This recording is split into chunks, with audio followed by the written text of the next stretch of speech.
Audiobook excerpt from You're Welcome by Dave O'Connell, read by the author. Fort Dix, 1967. Christmas Eve number 2. Pat had wrangled an invitation to stay at a house in the International Compound in Seoul. It was a smallish house, but it looked like a palace to us. There was a party that evening, and one of the topics of conversation was the uproar over the Beatles song, She's Leaving Home. We didn't know that runaways had become a problem in the States, or that parents thought the Beatles were to blame. Neither of us had even heard the song. This was the first civilian gathering I had been to in 6 months. The next day was Christmas Eve. Pat and I awoke to find ourselves alone in the house. We rummaged around and found a bottle of rum and containers of frozen lime juice. That got the day off to a good start. We had plans to go out on the town that evening with a young American couple. He was a PFC and not entitled to any dependency allowance for bringing his wife to Korea. Yet, there she was, living a mean existence in Seoul, and only able to see her husband once or twice a month because he was up north with us. By the time we all met in Myeong-dong, the entertainment district, Pat and I weren't feeling much pain. In light of the couple's circumstances, we were picking up the tab. We ended up in a second-floor nightclub full of Korean Christmas partiers, and we were the only Caucasians. We took a booth and hired a couple of hostesses to join us. The hostesses poured our warm beer over shaved ice and tried to be as friendly as possible across the language barrier. The seats of the booth were higher than our heads, and a privacy screen was placed across the opening to make things cozy. Things went well until Pat announced, "I'm taking off my pants." I had seen this before and knew things were about to go wrong. He got one pant leg off and was standing on the seat struggling with the other.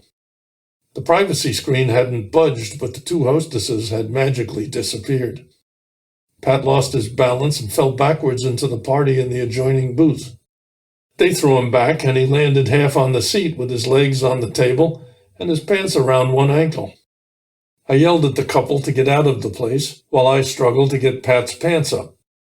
Meanwhile, a gang of nightclub employees formed around the booth. The couple had gotten out, and the yelling started to subside.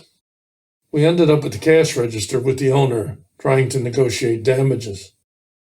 Language was preventing this from working well, so the owner wrote a number on a piece of paper and handed it to me. "Jesus," I said, "I don't want to buy the place.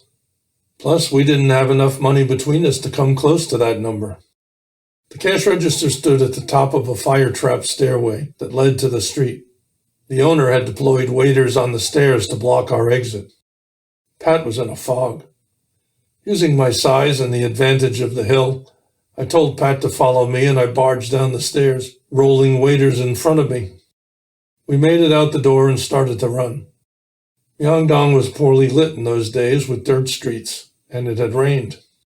We got to an intersection, and I looked back to see a squad of Korean National Police, carabines on their shoulders, coming our way.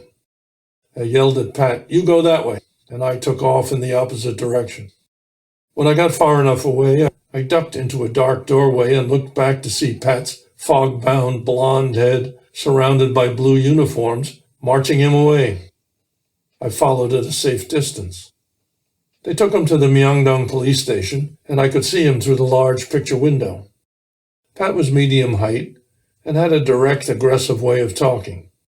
When he warmed to his subject, he would lean his torso back, hold his arms close with his forearms horizontal, and jab for emphasis.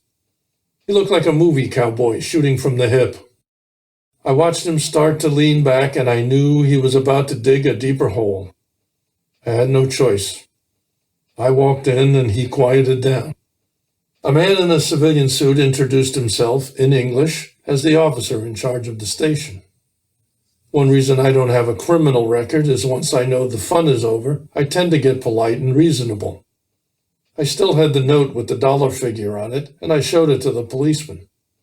He dispatched somebody who came back with the club owner. They spoke in Korean. The owner made a much more reasonable demand, and Pat and I came up with the price. We all sat down to tea and praised each other's countries extravagantly. I gave the money to the policeman, who took his commission and handed the balance to the club owner. We were taken under guard to the taxi station. Competition for Christmas Eve cabs was fierce. Men would leave their families at the cab stand, go to the main avenue, take hold of a door handle, and run alongside to the cab stand. One man had fought off a couple of others for a cab and had just loaded his family into it. The cops ordered them out and us in. They provided the driver our written address and told us not to come back. Ever. We were taken to the international compound and joined another party in progress. I didn't see the soldier from the club until we got back to Camp Casey, and I never saw his wife again. I heard she had gone back to Texas.